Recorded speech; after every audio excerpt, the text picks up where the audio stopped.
à Amiens il y a 3 mois à peine. Donc, pour être tout à fait franc, je vous connais pas très bien. J'ai lu quelques trucs sur vous pour préparer l'entretien, mais je vous connais pas de manière exhaustive.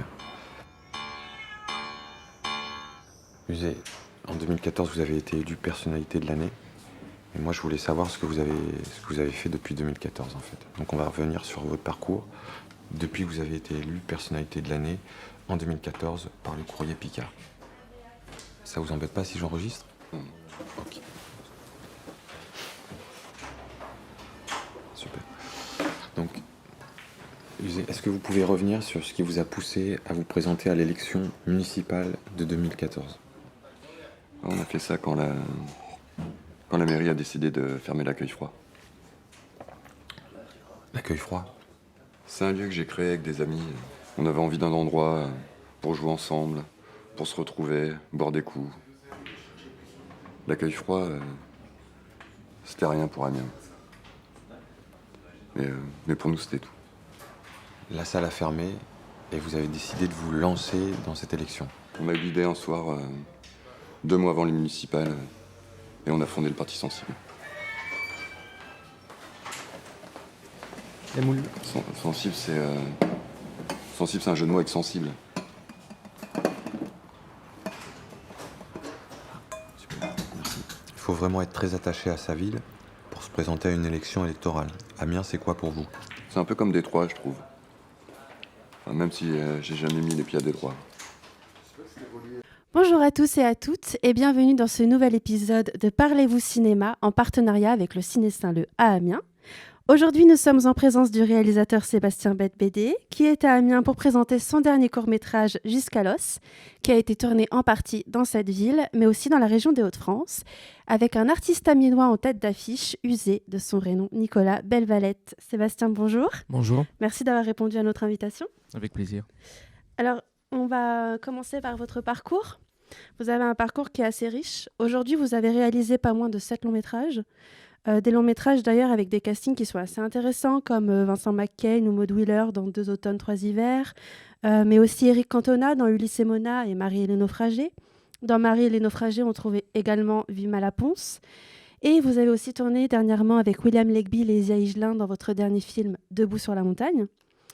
Et ce que je trouve intéressant dans votre cinéma, c'est que presque tous vos personnages, peut-être même tous vos personnages, sont assez attachants. Il n'y a pas de dichotomie entre les méchants et les gentils. Et d'accord, il y a des personnages qui sont parfois un peu plus bougons que les autres, mais ils sont quand même gentils et ils sont très tendres. Et est-ce que cette tendresse, c'est quelque chose qui pourrait définir, selon vous, votre cinéma ? Oui, on en parle souvent dans ces termes-là, donc moi, ça me va très bien. C'est pas forcément tout le temps, un très très bien vu, la gentillesse. Pour moi, il faut, enfin, mes personnages, au-delà de la gentillesse, je pense que c'est des personnages qui ont un état d'esprit combatif assez positif malgré l'époque et la façon dont ils subissent pour la plupart l'époque, les conditions sociales en particulier. Mais effectivement, il y a quelque chose de l'ordre de l'entraide entre eux. En fait, c'est des personnages mes films parlent beaucoup d'amitié, d'amour, des valeurs, voilà, qui leur permettent de se hausser le temps du film souvent. C'est des personnages qui subissent, qui subissent justement, qui ne subissent pas, mais qu'on maltraite très souvent et qui parviennent par ces valeurs-là à s'en sortir et à s'élever. Et justement, vous parliez de maltraitance et il y a une volonté d'isolement dans vos films. Il y a le Groenland, il y a une île au bout du monde ou une montagne dans le dernier film. Et les personnages, justement, sont souvent confrontés à l'isolement pour se retrouver. Est-ce que vous pouvez nous en parler ? Est-ce que c'est quelque chose qui vous semble nécessaire dans votre cinéma ? Oui, j'ai eu... moi, je viens de la campagne. J'ai grandi dans les Pyrénées, proche des montagnes. Et je suis arrivé à Paris après plusieurs étapes pour faire mon métier, pour faire des films. Et pendant très longtemps, il était impossible pour moi de filmer en ville. C'était quelque chose qui n'allait pas de soi du tout. Enfin, il y avait une espèce de crainte, pas de crainte de s'y confronter, mais de mal le faire, de ne pas être dans les bonnes prédispositions. Et en fait, je crois que je garde toujours cette espèce de relation à la ville limitée. C'est-à-dire qu'à un moment, très souvent, mes films soit commencent en ville, soit finissent en ville, mais à un moment, mes personnages ont besoin de se sortir de cet univers-là pour aller voir ailleurs. C'est vrai qu'il y a une vraie attirance vers un ailleurs. Dans mon dernier film, Debout sur la montagne, ça parle explicitement de jeunes gens qui se retrouvent dans le village où ils ont grandi, où ils sont quasiment nés, où ils sont devenus, des adolescents et des adultes qui sont aujourd'hui. Et ils reviennent à cet âge-là. Et en fait, ils décident de ne plus bouger. Et en fait, je crois beaucoup à cette idée du retour aux origines, aux sources. Voilà, donc, mais c'est vrai que dans tous mes films, que ce soit le Groenland, le voyage au Groenland ou Marie et les naufragés, il y a toujours cette idée d'un ailleurs, et je crois beaucoup aux vertus du paysage aussi sur les états d'âme de mes personnages, et il y a des choses qui ne peuvent être dites ou être vécues que dans la nature, que dans ce genre d'environnement. Alors, en dehors des longs métrages, des moyens et des courts métrages, vous avez aussi réalisé notamment 4 blow-up, donc des courtes émissions sur des films, des cinéastes. Donc blow-up, c'est sur Arte. Et vous avez notamment réalisé un blow-up sur Jacques Rivette et son très long film Out 1, où vous entretenez une conversation imaginaire avec les acteurs du film, qui sont parfois morts. Et on comprend l'amour que vous avez pour ce film. C'est très clair.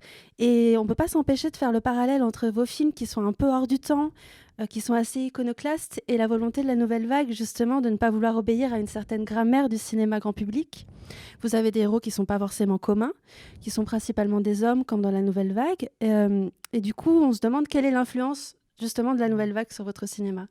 Ça a été très important. Ça fait partie des cinéastes qui m'ont aidé en fait à grandir en tant que cinéphile, en tant que spectateur, et quand j'ai commencé à faire des films, j'avais ça en tête. C'est vrai que dans la nouvelle vague, il y a quelque chose qui a à voir avec la liberté. Je crois qu'aujourd'hui, en fait, je pourrais dire que mes films, je revendique le fait de pouvoir faire des films avec des petits budgets. Moi, je pense vraiment que la contrainte d'un gros budget sur un film empêche la liberté de création, en tout cas la contraint. Et j'aime être vraiment le maître d'œuvre et de ne pas avoir beaucoup de comptes à rendre quand je fais des films. J'espère que les spectateurs me feront confiance et me suivent dans ce désir-là. Donc en fait, ça c'est quelque chose qui est né dans la nouvelle vague, de pouvoir tourner avec une caméra dans la rue.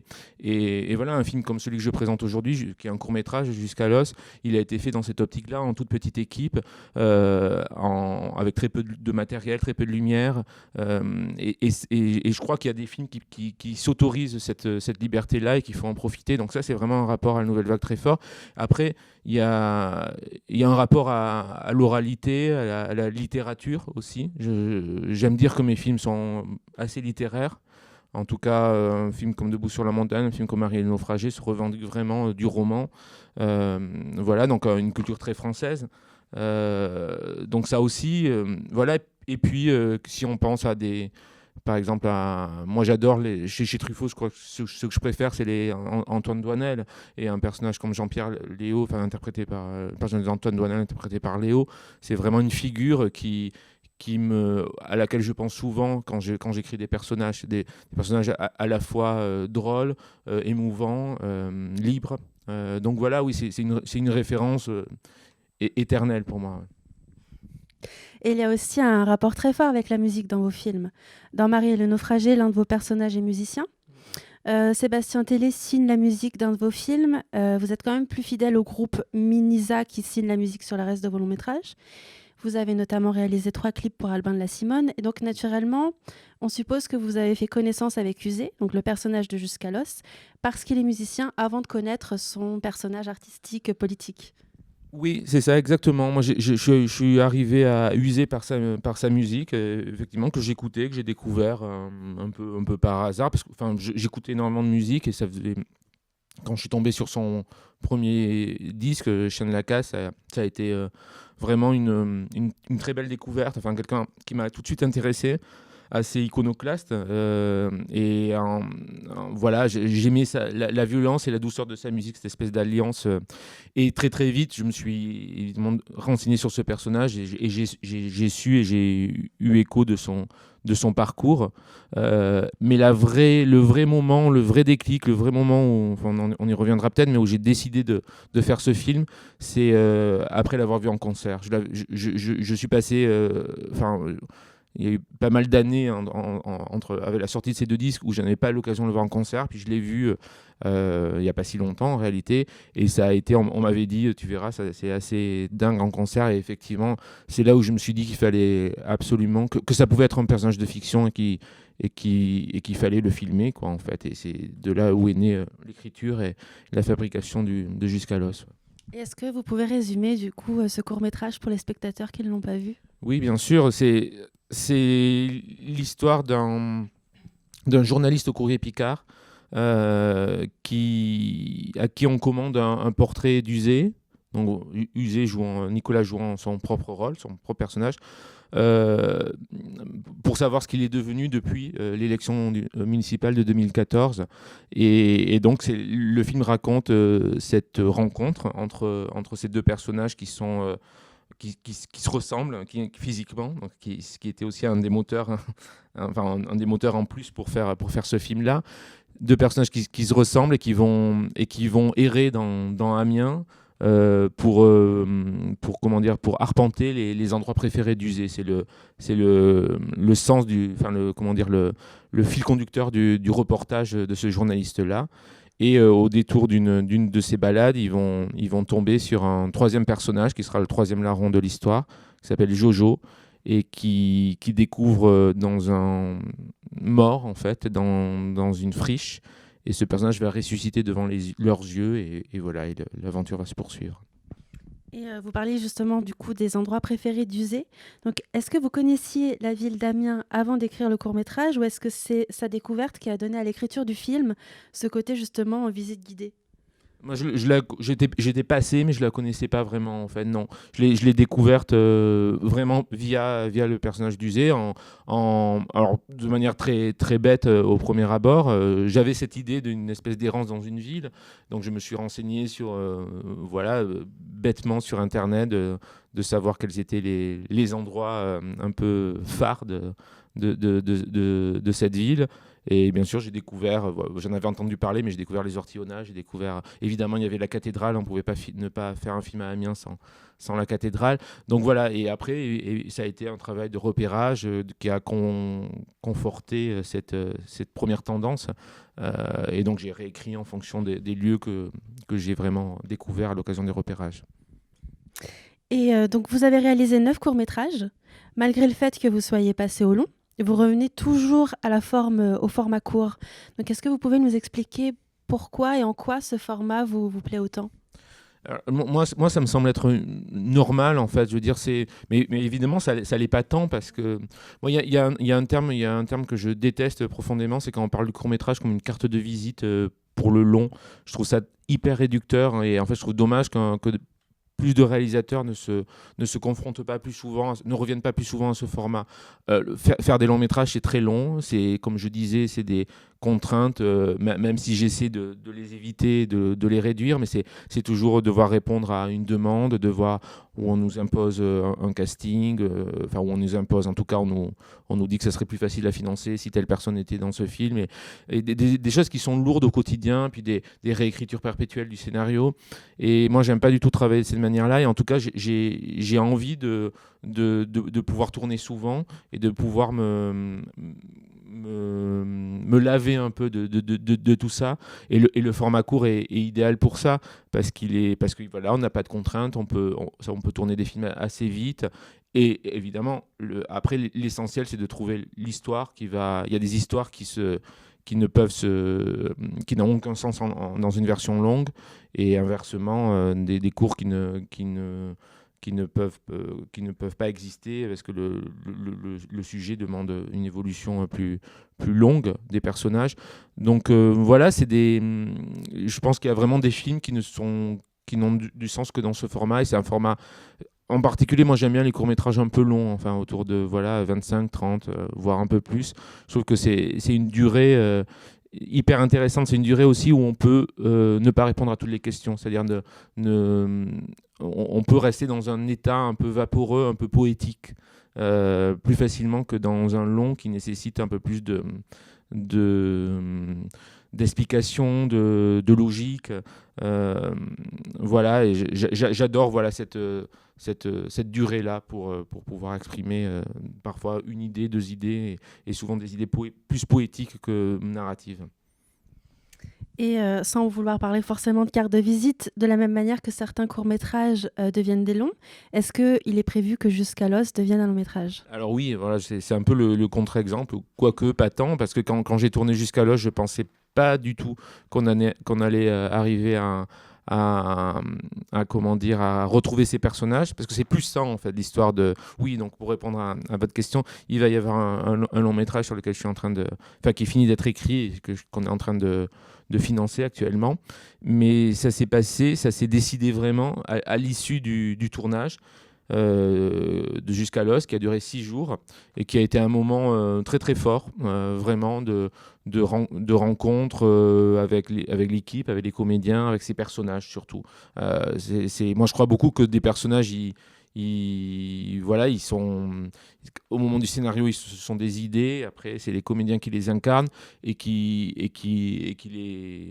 les amènent à des endroits que je ne pouvais pas soupçonner. C'est ce qui s'est passé à un degré peut-être plus fort que dans beaucoup de films précédents que j'avais faits. En gros, à la fin du tournage, j'avais envie de les retrouver. Je me sentais frustré de pas avoir pu c'est pas parce qu'encore une fois, je crois que Jusqu'à l'os est un film à proprement parler en soi, qui a sa structure, qui a sa forme, sa force poétique, encore une fois, mais qu'il y avait un appel à une autre histoire, une histoire plus longue.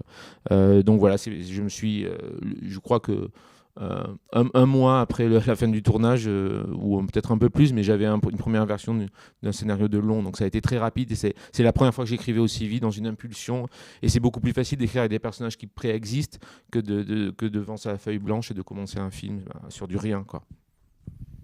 Et du coup, quelles sont vos actualités pour 2020 ? Est-ce qu'il y a d'autres courts-métrages de prévus ou... Oui, alors donc il y a cette échéance du tournage du long, donc qui s'appellera Les Braves, et j'ai changé de titre récemment, mais ça s'appellera Les Braves, et donc on tournera fin septembre, si tout va bien, fin septembre et octobre, entre 5 et 6 semaines de tournage, donc en Hauts-de-France et en Normandie.